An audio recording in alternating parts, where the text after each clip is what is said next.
Bitch, I am loud, live, and in motherfucking colors. Like, hell no. No, no, no. Yada, yada, yada. Like, hell no. No, no, no. What we gonna be talking about, girl? Like, hell no. No, no, no. I ain't a random motherfucker, okay? So, parental discretion is advised. What's going on, beautiful people? It is I, your sister from another Mr. ThickChickVlogs, and no, your eyes are not deceiving you. There is a bunch of Christmas shit up in my background, girl. Look, I have an explanation, okay? I only put the shit up in my office, okay? There's nothing up in my living room. There's no lighted garland going up my stairs just yet. I haven't put my Christmas stuff in my kitchen. I haven't done any of that. I still have my fall things downstairs, okay?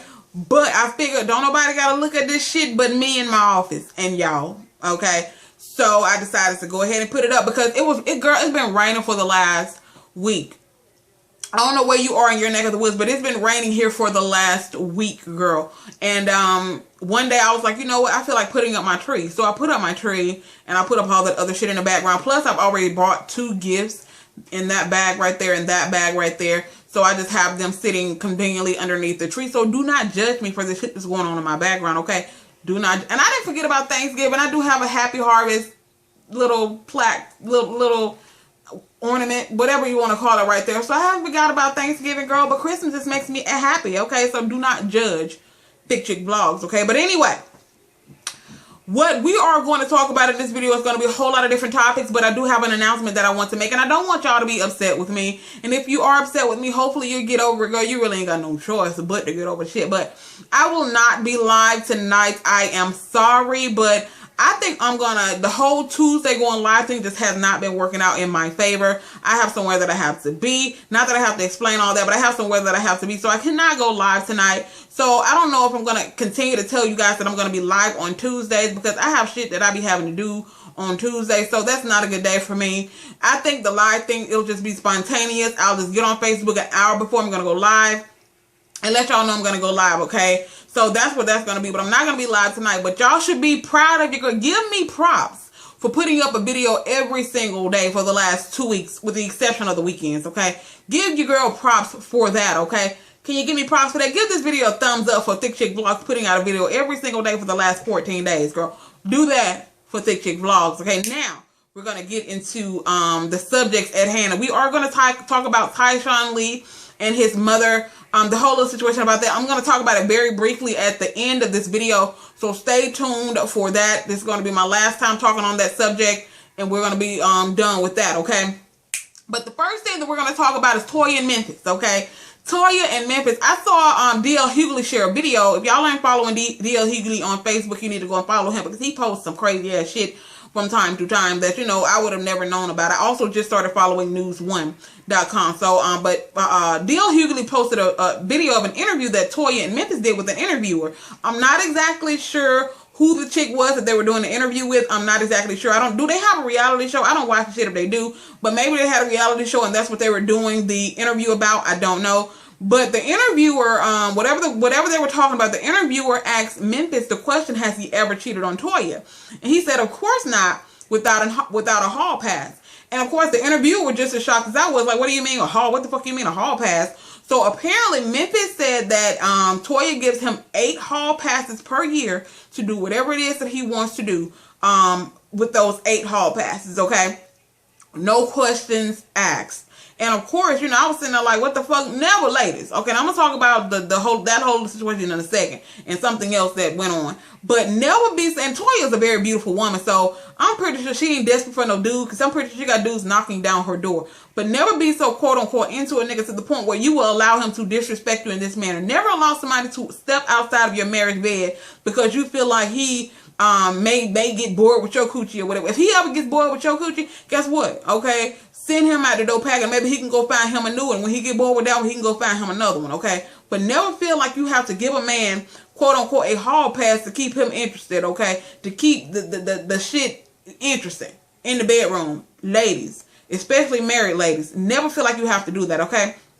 But so after she said that, the interviewer proceeds to ask her, does he give her those same 8 hall passes to do the same exact thing per year? And he proceeds to say, hell no. And the interview was like, well, why not? Here go that double standard shit. I'm a man. Shit. What the fuck is that supposed to mean? You a man, okay? So he feels like because he's a man, he should. It's okay for him to go out and have these hall passes to do whatever he wants to do 8 days out of the year. I want to know what the fuck is so significant about 8 hall passes. She probably started out giving him 1 or 2, and he probably kept doing it. So she just increased it to 8, okay? Because she felt like, okay, maybe if he do it 8 times, that'll be okay. But he can do whatever he want to do 8 times and not have any type of consequences behind it. No questions asked. But you, on the other hand, are not able to do that. You can't do shit, okay? All you can do is be the happy, pretty, primpy housewife, okay? That's all that you can do. But by me being a man, I get these hall passes to go out and do whatever the hell it is that I want to do, and you can't ask me a damn thing about it. That's some disturbing ass shit. And the crazy thing about it, you probably got women out there that do that shit all of the time, ladies. Never be so desperate for a man, and I'm not talking about Toya at this particular point. I'm talking about ladies in general. Never be so desperate for a man to the point where you will allow him to disrespect you and your marriage bed like that. Ever. Okay? Never be so desperate for a man that you would do some shit like that. Never be so quote-unquote into a man, so in love with a man where you would do some shit like this. That shit just, it fucked me up. I'm thinking to myself, I wonder how many other people out there, and I'm pretty sure there are other women out there, you know, who aren't in the public eye who do shit like that all the damn time. They give their husband X amount of time. You got probably some women who say, well, since it's your birthday month, you can go and do whatever the hell it is that you want to do, and I ain't gonna ask you nothing about it. You got people out there to do shit like that. So, like I said, if y'all want to find, y'all can probably go, it's all over Facebook. I don't know how old the interview is. Maybe it is old, but it don't matter how the fuck old it is. It's just the mere fact that you said the shit. That's disturbing, okay? That's what's disturbing. The fact that you even said the shit out of your damn lips. That you allow this dude to do whatever the fuck it is that he wants to do 8 times out of give him a hall pass. What the fuck? Are we in elementary school, ladies? I'm confused by the whole little situation right there, y'all. So y'all let me know. Chime in the comment section down below. Would you allow your man, would you give your man quote unquote hall pass to do whatever the fuck it is that he wants to do X amount of times per year, okay? And again, I'm trying to figure out what's so significant about those 8. What's significant about that? Have they been together 8 years? I don't think they have. So y'all let me know what y'all think about that situation down in the comment section below, bro. Moving on from that. The next thing that we're going to talk about is this woman, this damn child molester, who had sexual relations with her daughter's 13-year-old boyfriend, okay? Mind you, this woman ain't no different than a man. She's a child molester just like anyone else. She raped a 13-year-old boy. I don't give a damn if he quote-unquote was willing. He ain't old enough to be willing to do shit with you. You old wrinkle mother. She's 45 years old and molested this young boy, okay? And I'm going to read y'all a little bit about what happened with this shit, okay? And again, keep in mind that this boy is 13 and he was the boyfriend of her daughter, okay? Police in Smyrna, Delaware have charged a 45-year-old woman with having sex with a 13-year-old boy. Elaine B. Goodman of Dover was arrested Wednesday and charged with 3rd and 4th degree rape, unlawful sexual contact, and sexual solicitation of a child, okay? The boy is the boyfriend of her daughter. Authorities said in a release statement during the month of March 2015, and I'm pretty sure this is probably just coming out because this happened in March. It's probably just coming out because these text messages just surfaced or the person just decided to speak up or whatever. I don't know. But it said in the month of March 2015, a report was made to the Smyrna Police Department alleging an inappropriate relationship between Goodman and a 13-year-old male victim. During the investigation, detectives determined that Goodman had contact through text messages with her daughter's boyfriend, and on the night of March 15th, 2015, Goodman met with the male victim and engaged in a sexual relationship. Police say on March 15th, Goodman met the boy who had snuck out of his house. She met him in her car and had sex with him. Okay? It says, after officers received information about the incident, investigators collected DNA evidence from the car and clothing and reviewed text messages, between Goodman and the boy.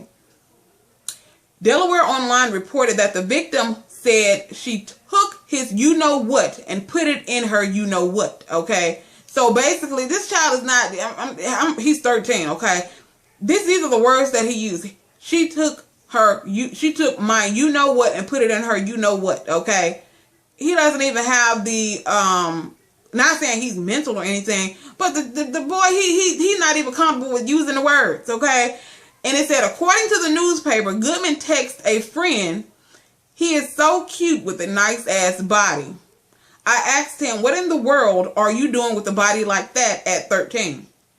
So she's being held right now in a women's correctional facility on a $225,000 secure bond, okay? So apparently the friend is the one, or maybe the boy's mother goes to respond from time to time, because I know a lot of you guys out there who have children, you probably, especially if you paying a damn bill, I don't give a damn if you ain't paying the bill, I'm pretty sure you probably check your children's phone from time to time. I mean, if a child feels like, you know, you're invading their privacy, you never know what the hell's going on in children. You got children nowadays that's on social media talking to these grown, rusty-ass men doing all kind of crazy shit. So a lot of times, it's not that you're spying on your children, in my personal opinion. Sometimes, you know, it's okay to, you know, go through their phone every once in a while. Why the fuck not? Okay? Shouldn't be nothing crazy in there any damn way.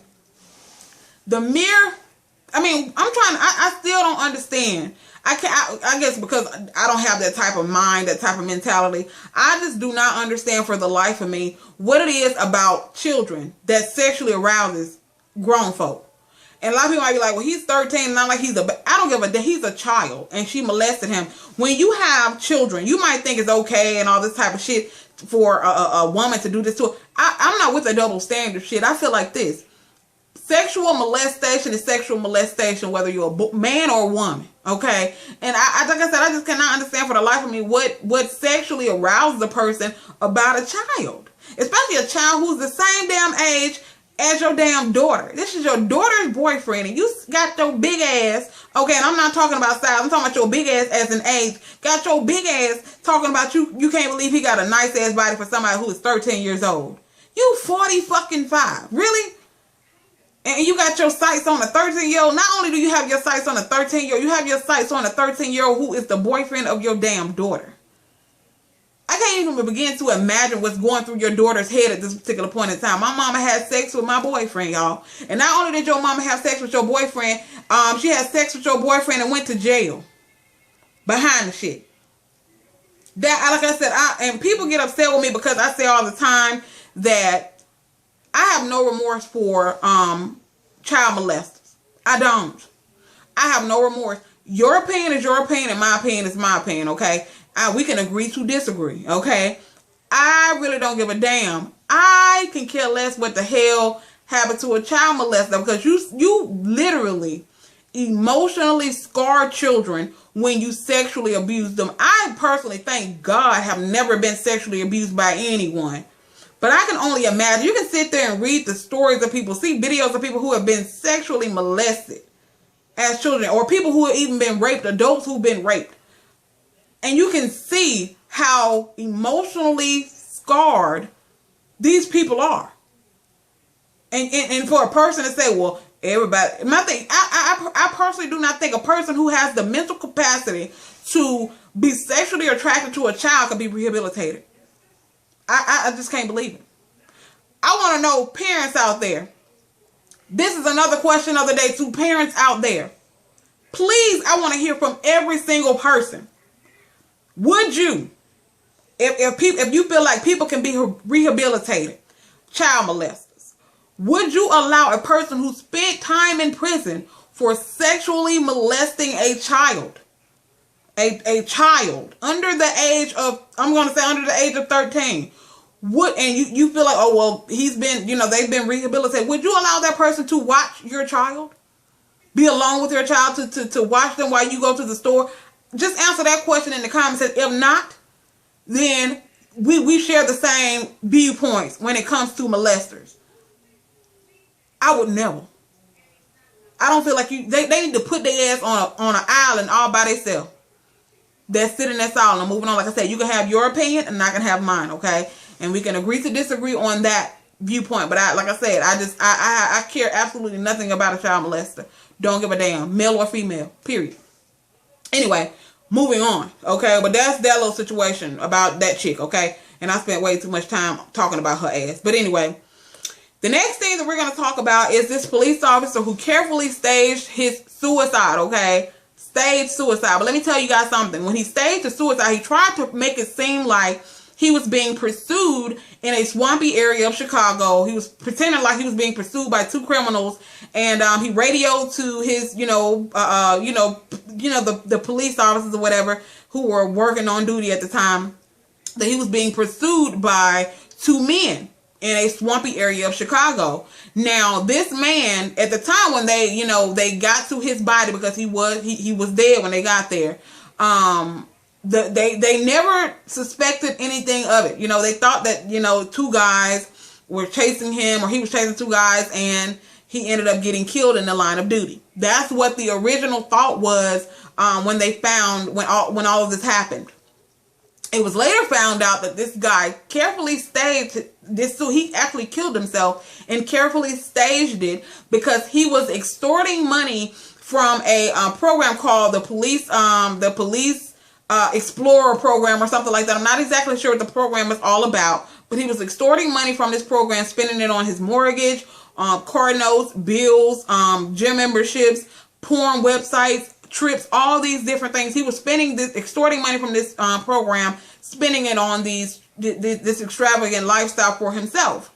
Okay, I guess somebody who was probably one of the financial people who were in charge of this program asked this police officer, I guess, who was probably I don't know if he was part of it as well, but asked him for documentation as to where the money was going from the program, and kept drilling him on it. And I guess eventually he felt like, okay, this person is going to do an investigation and they're going to find me out. Now, he, according to this person that was asking him for documentation, said that he threatened her with staging some shit on her, maybe trying to make it seem like she the one who had something to do with it. But the lady was going to expose him for extorting money from this program, and he was going to be prosecuted and probably go to jail for extorting this money. Thousands and thousands of dollars from this program. So when he found out that he was going to be exposed, he decided to carefully plan a suicide and make it appear that two men killed him in the line of duty. And if you guys don't know, he probably did it because he wanted to, leave the police to die with an honorable discharge or some shit like that. He wanted to have some type of recognition, because that's probably this mindset that this dude had. Or maybe he was thinking about his family, because if you guys don't know, if a person commits suicide and you have a insurance policy on them, you cannot collect on this insurance policy for a suicide. Okay, you can't. So he was probably thinking in that mindset as well. Now, when they first found this guy, they never once thought that it was a suicide. They always, the whole time, they said they never had any type of inkling that it was a suicide. They literally thought that this man was killed in the line of duty until they started to do more research. And as they did more research, that's when they started finding out about, him about to be exposed with extorting all this money. And then they figured out, I guess with the position of the bullets and the way the gun was placed. I mean, it all just didn't add up. Plus, you don't have, several sets of footprints in this area. It's only one set of footprints. So everything started, not adding up. And that's when they started to do more research and determined that this guy actually killed himself and wanted it to seem like he was killed by two criminals. Now, let me ask you guys, what the hell would have happened because this guy decided that he wanted to commit suicide because he was about to be exposed for extorting this money? A lot of times you got prosecutors and DAs, whatever, who decide that they just want a conviction. What if they would have never found out that this was a staged suicide and they would have convicted two people of killing this man wrongfully because they just wanted a conviction? That just goes to show how many people are in jail right now for shit, okay, that they didn't even damn do, because you got people who just selfish as fuck and they just got their own little agendas and they don't give a damn about your life or mine. They like I said, they have their own damn agendas, okay? But like I said, this happened in Chicago, okay? Not long ago, on September 1st, okay? And I guess they're just now deciding to start releasing some of the information because they're still investigating this whole extorting money situation, because apparently there are two other people who were in on this and they're still investigating it, and I'm pretty sure those people are going to be exposed as well. So yeah, I just wanted to talk about that little situation right there, because I've been seeing it on Facebook, somebody actually wanted me to talk about it, and I thought that it was an interesting story to talk about. So that's that situation. Now there's another situation where there was a police officer who was sexually assaulting black women, and of course after he was caught, they put together an all-white jury. And some people may be like, well, that doesn't matter. But when you have a situation where a person is where the situation involves another race of people, I feel like you should at least have a majority, well, not necessarily a majority of that race, but you should at least have some people from that race on this jury, so it can be a, you know, a mixture of minorities on this jury. You should not have an all-white jury for a case like this. But again, I digress. I'm gonna read you a little bit about the story. It said, trial of former Oklahoma police officer, his name is Daniel, I'm not even going to try to pronounce his last name, who faces life in prison, comes amid growing scrutiny over the racial composition of jurors, okay? The trial of the former Oklahoma City police officer accused of a string of sexual assaults against black women began this week with an all-white jury. Daniel, again, whatever his name is, alleged to have sexually assaulted 12 women and a 17-year-old girl while on duty. Yes, while he was on duty. Prosecutors have said he targeted middle-aged black women of limited means who had cause to want to avoid the police, such as outstanding warrants. So most of these people that he did this stuff to had outstanding warrants, probably had run-ins with the police officers, and he felt like he could probably exploit them to have sex with them, and they probably wouldn't say anything, okay? Though African Americans make up 16% of the population of Oklahoma City, there are no black people among the 8 men and 4 women on the jury. So somebody said, we're very disappointed that we do not have any minorities on there. We're not saying justice can't prevail, but we can be suspicious of it being run in a manner, in a manner, okay, that it can go left because, you know, people can be biased, okay? And the racial composition of jurors is attracting national scrutiny. On Monday, the Supreme Court heard a case about alleged racial bias in jury selection during a 1987 murder trial that could have an impact on the way jurors are picked in the future.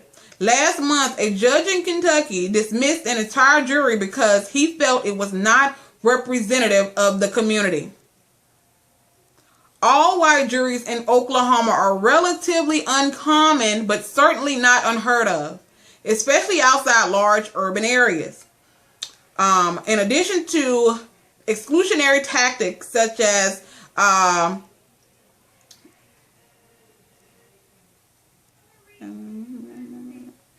sorry, but I'm not even finna read all that. You guys can go and read all of that. But anyway, basically, there's an all-white jury for this this ex-police officer who sexually assaulted all black women while he was on duty in Oklahoma City. Most of all of these women that he was sexually assaulting were women who he had cause to, I guess, assume that they would probably keep their mouth closed because most of them had outstanding warrants, and they probably had run-ins with the police officers, and they probably didn't want to, you know, go and tell nobody because then the police found out they got outstanding. Just a whole list of reasons that could have been going through his fucking head. But regardless, he did all of this stuff on duty, and now he has an all-white jury. Now, he could face up to life in prison. Now, I would hope that since it's come back to be proven that he sexually assaulted these women while on duty, that this shit would come back with a guilty verdict, and he is sentenced to life in prison for doing this to these women, okay? But this is definitely something that I'm going to be following, because I can already imagine if this shit comes back with a not guilty verdict, it's going to be some rumble in the motherfucking city down there in Oklahoma, okay? And I'm pretty sure we going to see goddamn, old Big Turkey Nick. What the hell is his name? Al Sharp. We're going to see his ass down there making a damn fool out of himself like he always does. And I'm going to talk about him later on, okay? Because I got some shit that I want to say about his turkey neck ass. But anyway, we're going to move on swiftly and professionally. But yeah, somebody wanted me to talk about that, so I'm talking about it, okay? But that's what's going on with that situation right there. Now, the next thing that I'm going to talk about is something that's, y'all, it's so damn sad. I'm floored after seeing this. There was a family of a wife and her 3 children. Her and her ex-husband were going through a divorce, and they decided to meet one weekend to discuss the children. So she met this man, and I guess they got in the car to probably talk about the children. I don't really exactly know, what was the reason why she got in the SUV with him. That's irrelevant. But she got in the SUV with this man to talk about this, have a conversation about the children. And the man drove the entire family, him, his estranged wife, his ex, they were going through a divorce, and their 3 children that were in this SUV. He drove the SUV off of a cliff into the lake in a murder suicide. Now they said that the man apparently had some sort of a weapon because when they looked at surveillance video, I couldn't even watch the video. But when they looked at surveillance video, they said it appeared that the lady was already unconscious. I don't know if he had knocked her out or whatever he had did to her, but because they said they did find a handgun, but nobody in the car was shot. But they said it appeared that she was already unconscious. So I don't know if he hit her with the gun or exactly what happened. But he drove them all into the lake. I'm going to read a little bit about it, okay? It said an Arizona man killed himself and his entire family when he deliberately drove into a lake after meeting with his estranged wife and 3 young children to talk about the kids. Surveillance footage captured the final moments of the family of 5. Video allegedly shows Glenn Baker, he was 27 years old, driving his SUV to Templetown Lake before speeding towards the body of water with his wife. Her name was Deonka Baxter. She was 25 years old, and their 3 children, all under 4 years of age. It was 12:15 on Sunday. So investigators have labeled the incident as a murder-suicide, and there was witnesses who saw the SUV go into the lake, and they jumped in there, and they were able to pull the lady out of the car. And they pulled the 2 children out of the car. Now, originally they thought that the oldest little boy, the one who was 4 years old, they thought that he wasn't in the car because they couldn't find him. But eventually, they were able to, I guess they kept searching to be sure, and he was in the back of the SUV, still strapped into his, into his car seat. He died. He was already, they pulled him out of the vehicle. He was already dead. Apparently the other people, I don't know if they died in the car or if they died at the hospital. But I mean, family, it's really sad that you have a lot of people out there, men and women alike, who have killed their significant other or their estranged significant other because their mental their mental state is so fucked up to the point where they feel like, I mean, even with millions and millions and millions of people in the world, they feel like if they can't have you, can't nobody have you. And they will literally kill you and the entire family. Okay. I don't know if you guys know about this, but there is a grandfather. This happened last year sometime. He killed all of his, I think it was like 8 grandchildren and his daughter. Okay. I don't know the reason why he decided to kill all of these children and his daughter, but he killed them all. Then he called the 911 operator and told them what he did. And he said, I just was calling y'all to tell y'all can come over here and get us. Because he said, I'm about to shoot myself too. He had already killed them, and then he decided to shoot himself. And I mean, people are, it's really, it's scary to think about. You can have somebody who is that, and never be so in love with, like I said, when I was talking about the Toya Memphis situation, never be so in love with the person to the point where you would, end that person's life and definitely end your own life. There are so many millions of people out there in the world that you can go out there and find somebody to be just as in love with that person. I mean, I never think it's okay for a person to take another person's life, ever. Okay, ever okay for unless the person, of course, is on death row or some shit for committing some type of heinous crime. That's completely different. But as far as just taking somebody's life unjustly over something as stupid as this, I don't give a damn what they were going through. Okay, nothing worth him killing his wife and his children over. My thing is this: if you decide that you are just that crazy to the point where you feel like if you can't have me, can't nobody else have me. If you feel like you're just so, you want to kill kill your damn self. Don't kill me and my children. Okay, this shit just making me. I don't want to talk about that no more. But somebody wanted me to touch on that as well. So yeah, that's what's going on with that situation. What the hell is going on? I think I need to purge this before I get on the Tyshawn Lee situation, and then we're going to end this video. Because, girl, I got some stuff that I need to say about that. Just saying. So, commercial break. All right, family, we are back. Now, I want to speak on the Tyshawn Lee situation for the last time until something comes up like they caught the fools that did it, okay? Now, it is an article that D.L. Hughley posted on his page. I want to make y'all aware of this. That is an absolute crazy ass story that he didn't post it saying it and caught the people that did it. But it's a story that happened some 2 years ago. People need to be aware of shit before they click it, okay? But this is the last time that I'm going to speak on this again. I'm not even finna touch on the donation money. I don't even, to be honest, I don't even give a fuck about that. I'm gonna tell y'all 100% true. I don't give a damn about that damn money that people donated to her and she went out and bought a car, even though I will say that I think it's a fucked up thing that she did, because ain't no way in the hell my 9-year-old child just got executed and I'm gonna have the mental capacity to go and purchase a vehicle. I don't give a damn. I understand people saying that we missing the point. I'm not missing the point. My point is still the fact that there's a 9-year-old child dead and there needs to be somebody who pays for what the hell happened to him. Okay? That's ThickChickVlogs' point. But I can also understand how people can be upset about donating money to someone for something such as a funeral. And there have been several people who said that the priest paid for the funeral. That is not true. At least from the sources that I have seen, it's not true.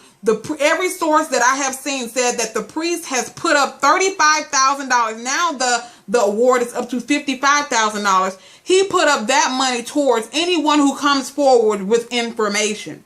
Not the fact that he has paid for the funeral. Now, if you have a different source that actually states that he paid for the funeral, even though that's irrelevant.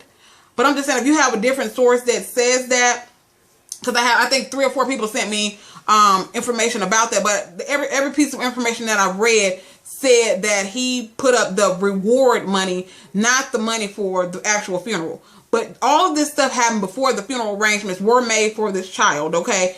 His funeral did take place today, but during the time that this money was removed from the account for the car, the funeral was not paid for, okay? So I'm just going to say that. But again, if you have a different source that said that this priest paid for this funeral, then you can send it to me. But like I said, that is irrelevant at this particular point in time. There's a 9-year-old child that is dead that somebody needs to pay for, period.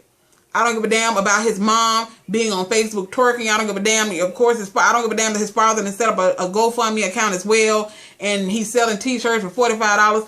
That's irrelevant to me, okay? There is a child that's dead and people need to pay for it. And by it being, like they said, it was a 70-degree day in Chicago. It was a 70-degree day in Chicago, and they said the road is that apparently where the boy got killed, people are always out there. So it's nearly impossible for no one to have seen this child be killed. But of course, because people are so afraid to come forward, nobody's talking. And that's why the priest decided to put up this money and said that I guess he figures, okay, I'll go to the police officers. I'll tell them what you say. I won't give them your name, okay? Because a lot of people are afraid to go to the police, because the police said that they will keep people anonymous. And a lot of times they'll sit there and they'll release your name to these people. And people are afraid to say anything because they're afraid of retaliation, and people will try to come kill them or kill their family members or whatever. So people are afraid to open their mouths, even though the reward for this is $55,000. Now, what I need to say about this is, like I said, because whoever did this needs to pay. But what I want to know is, where the hell is Al Sharpton? Where the hell is all of these other people who are activists for things like this, who aren't going to Chicago and saying anything, since this is a national story, okay?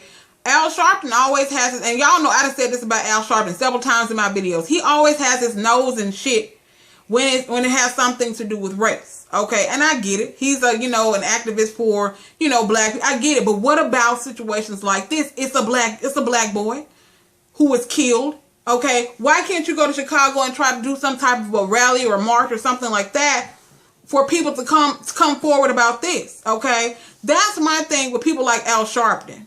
Because he's an opportunist. But shit, this is the perfect opportunity for you to go and you to take a stand on something like this. Because somebody saw this child be executed. A lot of people say, well, this happening all the time in Chicago. I get it. Okay. But again, he likes to only flock where things are made national news.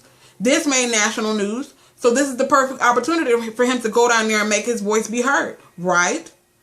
Are we disagreeing on that? I don't think that anybody would disagree with me on the fact that this is something that has made national news, and we can all agree that he always likes to go to situations that are nationally known, and this is a nationally known story. So what is the reason why he can't go to Chicago during this. I'm just curious. Where the hell is Al Sharpton? And if Al Sharpton is going down there, somebody let me know and I'll come back and I'll make a video and apologize. But I want to know where the hell is Al Sharpton during this whole little situation right here. Perfect opportunity for him to go down to Chicago and talk to these people, have some sort of a rally to get justice for 9-year-old Tyshawn Lee. Y'all let me know what you think about it. Because like I said, at the end of the day, all ThickChickVlogs really cares about at this particular point is that there's a 9-year-old child that is dead. Over some shit that his daddy was going through with the gang. I don't give a damn about the pictures that have surfaced of this child. What appears like he's throwing up some sort of a gang sign. That don't even matter to me. That's just like when Trayvon Martin and all these other people with Michael Brown, when they was trying to go and dig up photos of children, people who are dead, to try to slander their name. But forgetting about the situation at hand. And that's my only thing. There's a 9-year-old child dead and somebody needs to pay for it. Period. And where the fuck is Al Sharpton? Where the fuck is Al Sharpton? That's it and that's all. That's all I have. Like I said, I'll come back and talk about it more when some shit come forward as to they got some people that they gonna charge for this situation. Then I will come forward. But until then, I really ain't got nothing else to say about it because it's like beating a dead horse, okay? It's like beating a damn dead horse. This is a fucked up ass situation. Somebody needs to pay for it. That's it, and that's all. You guys give this video a thumbs up for more of these random videos. Again, I am sorry that I'm not going to be live today. Again, tomorrow, I will have my Dear Thick Chick video. I don't know if I'm going to go ahead and do it because I do have quite a few emails that I need to go ahead and do, so I'm probably going to go ahead and record that. I'm not exactly sure yet. So if you see me in this ensemble, again, that is the reason why, because I did 2 videos in one day. And that's it. Y'all going to add me on Facebook, share this video on your social medias, and I will talk to you guys in the next video. Bye.